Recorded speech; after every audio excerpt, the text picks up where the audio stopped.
राज्यसभा सांसद अनिल बोंडे ने ताला तोड़ मामले में यशोमती ठाकुर को निशाने पर लिया है। बोंडे ने यशोमती ठाकुर ने सांसद के अपमान का आरोप लगाया है। वहीं बोंडे ने आगामी चुनाव को लेकर भाजपा की रणनीति की भी जानकारी दी है। बोंडे नागपुर में बोल रहे थे। आणि बळवंता की ही आमदार मागासवर्गीय खासदाराला, देशाच्या सर्वोच्च सभागृहामध्ये निवडून दिलेल्या खासदाराला स्टूलवर बसवते, चल सोबत कुलूप फोडायला असं म्हणते।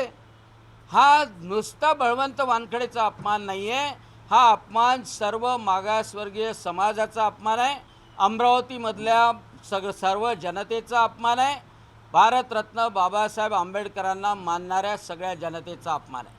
आणि म्हणून हा उद्दामपणा, हा गर्व, हा उन्मत्तपणा हा काँग्रेसच्या नेत्यांच्या डोक्यात गेलेला आहे।